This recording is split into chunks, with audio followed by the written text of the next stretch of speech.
Kimberly, are you saying you're not feeling well again? You always use that excuse and can't do anything. Do you really think you're supporting Aaron? Margaret, I'm sorry. Lately, I really haven't been feeling well. You say you're not feeling well, but isn't that just an excuse? Have you ever thought about how tired Aaron is when he comes home from work? I understand, but I also have a job, and balancing it with housework is difficult. Everyone does that.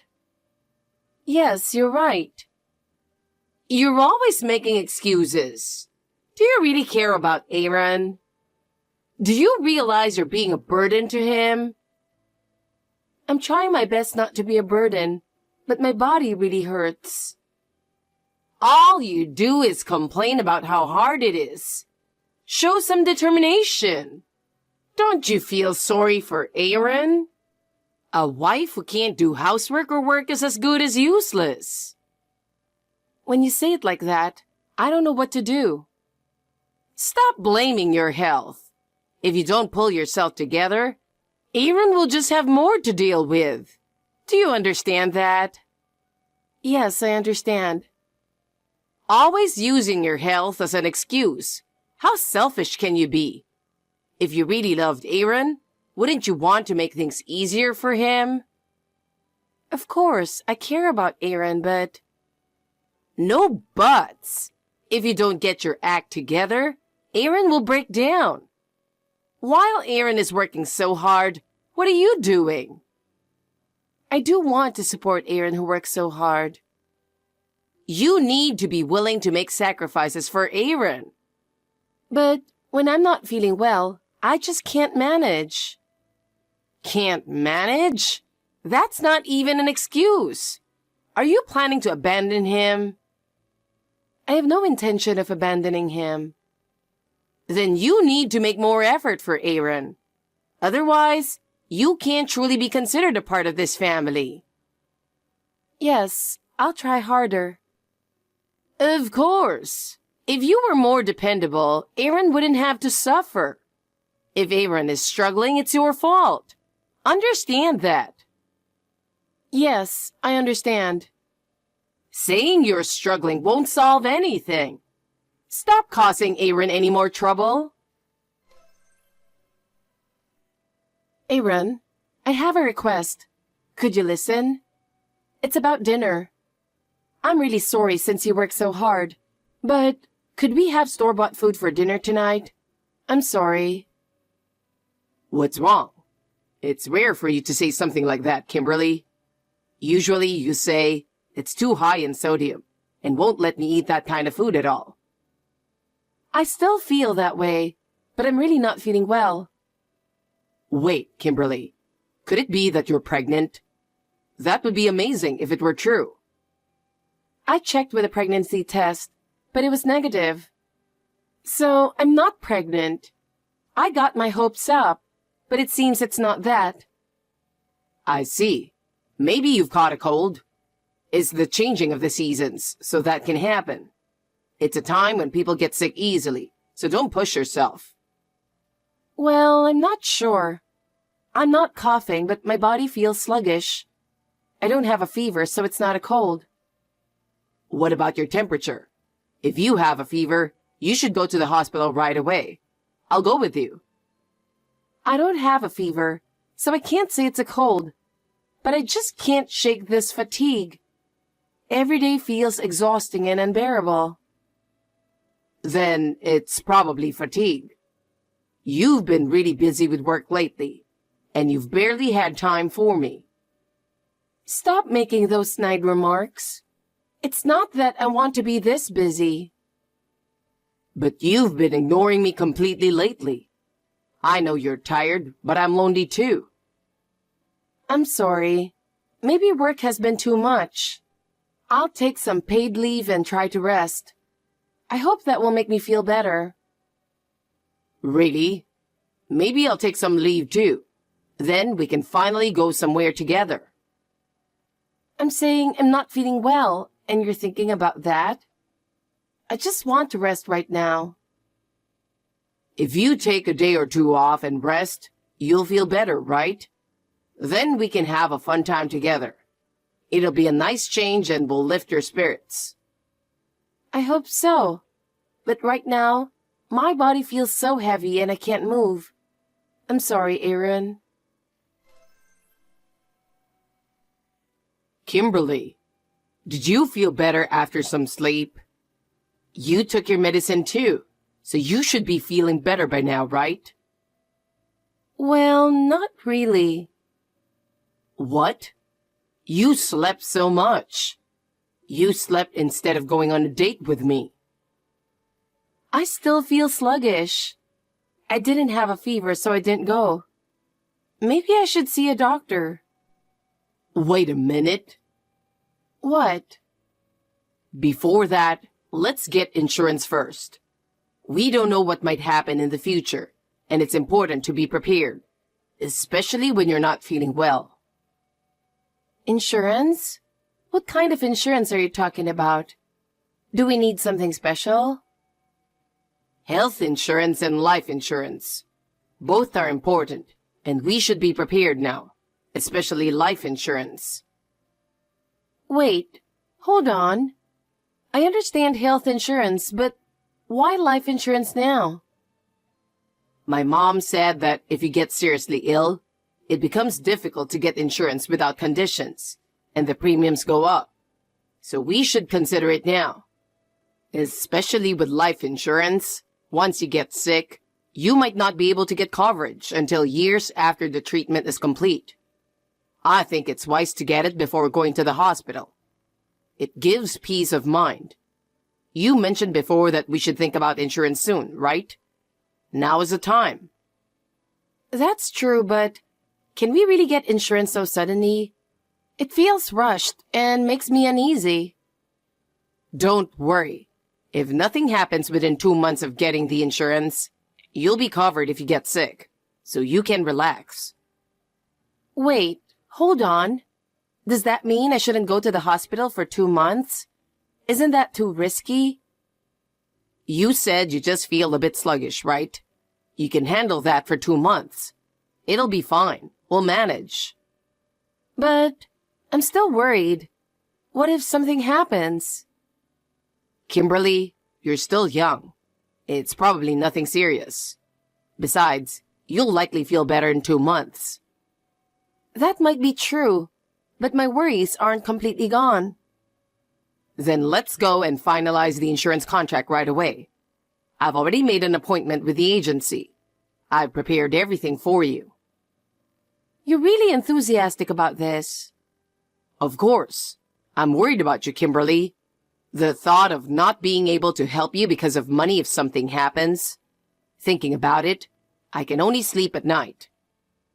I think that's plenty of sleep. That's why getting insurance will give us peace of mind. If getting insurance can give us some peace of mind, then that might be a good idea. So let's meet at the ticket gate of the nearest station after work. We'll get it sorted right away. All right, I understand. After all, as you said, Aaron, being prepared is important. Aaron, I need to ask you something. It's an emergency. An emergency? What happened?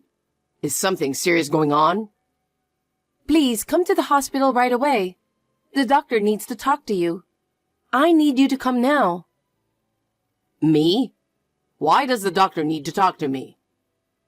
The doctor says you should hear it directly.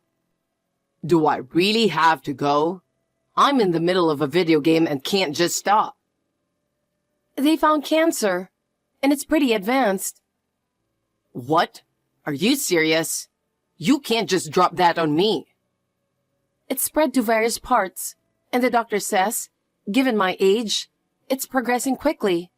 We should have come sooner. You were right, but it's a good thing we got the insurance, right? What's good about it? What do you mean? Well, thanks to the insurance, we can afford the treatment without worrying about money. That should be reassuring, right? It's not that simple. Even with treatment, there's no guarantee I'll be cured. What? Is it that serious? The doctor said I have 3 months left to live. 3 months? No. I can't take this. Why is this happening to me? Calm down, Kimberly. There has to be hope. Don't give up. They said surgery is difficult, so it will be chemotherapy, and it's supposed to be really tough. Will you be able to come home? I'll be able to do home care between treatments. That's the only relief, I guess. I see. So, please come now. I can't handle this alone. Got it. I'm coming right away. I don't know what you'll need for the hospital, so I'll ask my mom. Kimberly, it's been really tough for you. Being in the hospital all the time must be draining. You need to feel better mentally too. Are you able to come home tomorrow? Yeah, finally I can come home. It's been tough. It's been more than tough. You barely came to visit me. I was busy with work, and I had to do the housework since you weren't around. Didn't your mom help with that? Well, a bit, yeah. How do you know? She told me when she came to visit. She said, "My poor son, left alone because of your unhealthy habits. And if I didn't help, he'd be dead by now." That's just like Mom, always saying what needs to be said. She's reliable. Why are you taking her side? I'm the one whose life was in danger. What? I don't think what she said was wrong. I can't take this anymore. Why can't you understand? Sorry. I didn't think you'd get so upset. Oh, I know. As an apology, and since you're coming home, how about we go out and relax a bit? Well, I don't know. I guess it depends on how I'm feeling. The doctor said laughing is really good for your health. Staying home all the time would just get you down, right? That's true, but I'm so tired. So maybe something nearby? Let's go to the campsite we love. You can relax there, and being in nature will lift your spirits. No, it's too far. I can't sit in the car for that long. It'll be fine. I'll drive so you can just relax. But I'm in a wheelchair. It's not that easy to move around. Mom will help out, so it'll be okay.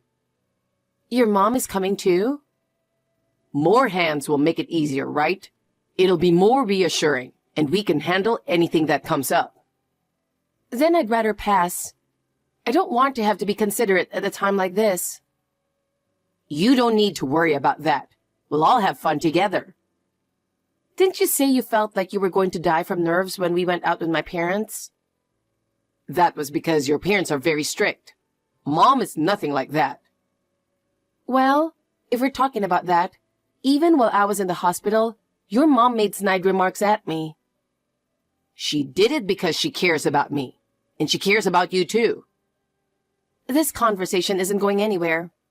Fine, I'm exhausted. Anyway, I'm taking you out tomorrow, even if I have to force you. We're all going to have a great time. You've got to be kidding. I can't believe this. What kind of nerve do you have? You and your mom must be crazy. You're the worst people ever. I'm too shocked for words. How could you do this to me? What? Who are you? A ghost? I'm Kimberly. So you are a ghost. Help me, God. I'm alive. No way. But Kimberly, you... You thought I was dead? Don't say that so easily. I pushed you, wheelchair and all, into the sea, but I never thought you'd survive.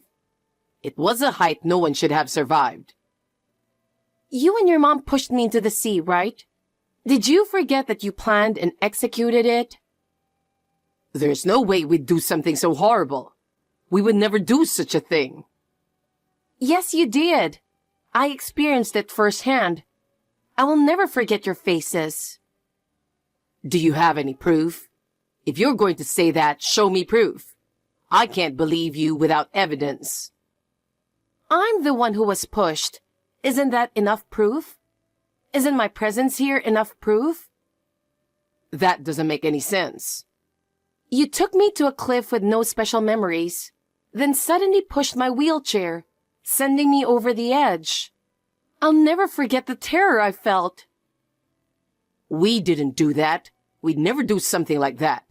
That's an impossible story. No, it's the reality. But how are you even alive? I managed to get caught on something with a wheelchair, but I couldn't walk and was curled up at the bottom of the cliff until a passing boat happened to find me. Otherwise, I'd be dead by now. Is something like that even possible? It sounds like a movie. You look disappointed that I'm not dead, don't you? That's the face you're making. No, it's not like that. I'm really happy. I'm glad you're alive. I doubt it. You don't seem genuinely happy. Why are you doubting me?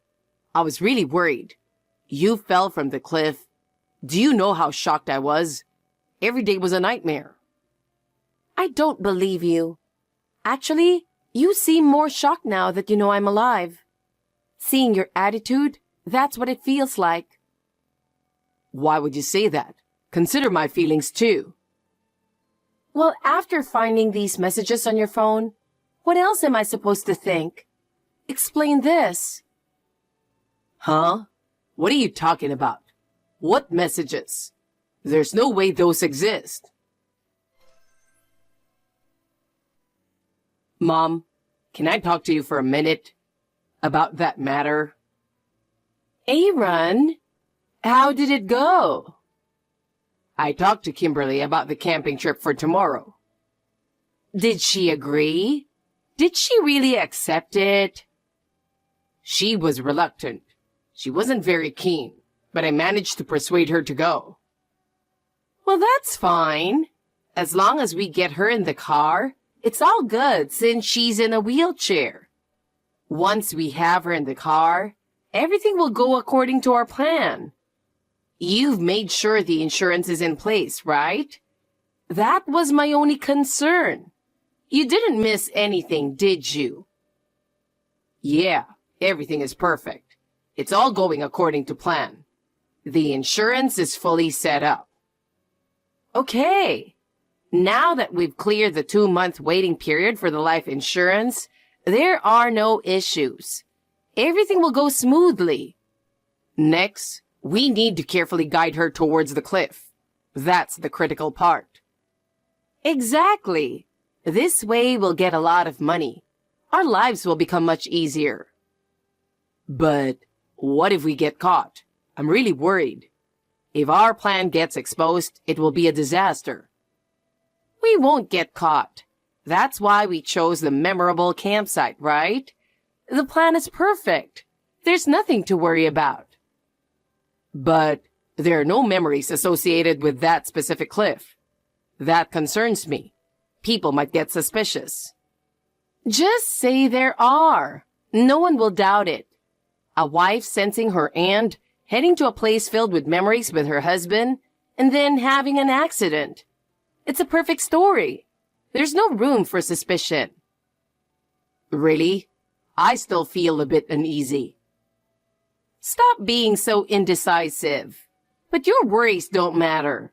Spending money on the treatment of a wife who is just waiting to die is pointless. We should think of a more effective way to use the money. Honestly, it's a waste. Our lives will get harder, and it won't make any sense. Besides, I need the money. If I don't get it, we won't be able to sustain our lifestyle. Secretly having debts behind your wife's back, huh? You've had your share of struggles, but that's your own doing. What was I supposed to do? My allowance wasn't enough. I had things I needed. Well, consider this as part of your revenge. It's a punishment for making you struggle. I see. You're right. This is for me too. Exactly. She's going to die eventually anyway, so speeding it up a bit is within the margin of error. In fact, If she can go peacefully, it's better for her too. She won't have to suffer, so it's a good thing for her. Exactly. Plus, we'll get the insurance money. That will secure our future. All right, let's do our best tomorrow. Mom, I need your full support. Leave it to me. Let's follow the plan. Everything will go smoothly. Too bad for you. I have solid proof. What? What proof? This is the undeniable evidence. You can't talk your way out of this. Why do you have this? How did you obtain it? After I was saved, I asked my mom to take me home late at night. You were sleeping like a log, drunk, even though your wife had just died. So I decided to search your phone for evidence. Do you think you can get away with that? You invaded my privacy. That's exactly what I want to say to you. Considering what you did, this is nothing. That was our kindness. We pushed you off a cliff in a wheelchair and yet you are still alive. How can you do such a thing without feeling any guilt? What's wrong with you as a human? Nothing is wrong with me. There's no money to pay for your treatment. The next one to see hell will be you. Get ready. What? What are you talking about? Keep talking. You won't be able to do anything. By the way, you had debts behind my back, didn't you? I can't manage on just $200 a month. I have too many necessary expenses. I managed with the same amount. Well, it was enough for you, but it's not enough for me. That's because you go out drinking whenever you have money and show off by treating your juniors. And also gambling. What? You knew about that too? Did you really think I didn't know? I pretended not to notice because I thought you might need some stress relief. Shut up.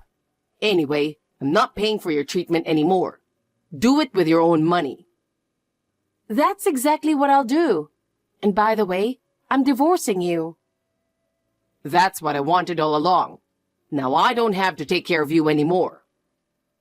Of course, I'll be changing the beneficiary on the insurance policy. What? Is that even allowed? Of course. Why should I give it to a stranger?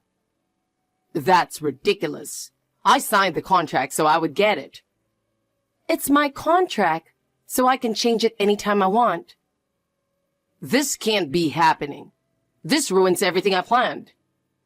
If you're upset over this, wait for what's coming next.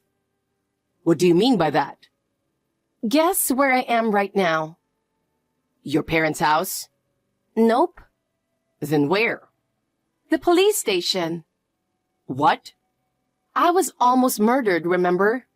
I brought the evidence I sent you and explained everything to them. You... what? And they're hearing this conversation in real time. No way. So what do you think will happen now? Wait, it's not what you think.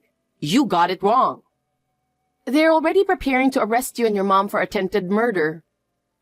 Wait, it's not what you think. My mom pushed me into it. But you were the one who carried it out, right? Maybe you should look up which of you will get the heavier sentence while you wait for the police to arrive. I'm sorry, Kimberly. I was wrong. I was in financial trouble. It was a moment of weakness. We've been together for 6 years. Didn't I tell you? I'd show you hell. Not this kind of hell. Kimberly, please forgive me. I was wrong. Have mercy. Please help me. Well, you should consider the positive side. At least, debt collectors won't come after you in jail. I never imagined things would turn out like this instead of dealing with debt collectors. I'm really sorry, so please don't abandon me. Abandon you? Considering what you've done to me, this is just your rightful punishment. I understand. I was wrong. But I have no one but you, Kimberly. Give me another chance. I'll do anything. Just forgive me. Anything? Do you think I can trust what you say now? That's not for me to decide, but for the police. We'll see how your actions will be judged. I can't believe the police discovered this. After that, Aaron and his mother Margaret were successfully arrested by the police and faced justice. During the trial, all their plans were exposed, and everyone was shocked by their misdeeds, especially the fact that Margaret had orchestrated the whole scheme and manipulated Aaron, which made their crimes even more severe. As a result of the trial, Aaron received a 10-year prison sentence, and Margaret was sentenced to 8 years for conspiracy. No matter how much they tried to cover up, they could not escape the weight of their crimes. I will never forget the look on their faces in court. At first, I struggled to come to terms with everything and spent many nights crying. But gradually, I felt the burden lift from my heart. Regarding my illness, as the doctors predicted, the chemotherapy was extremely tough. But with the support of family and friends, I managed to get through it. Miraculously, the cancer was cured. Now I have regained my health and can once again live my days with a smile. From now on, I want to live for myself.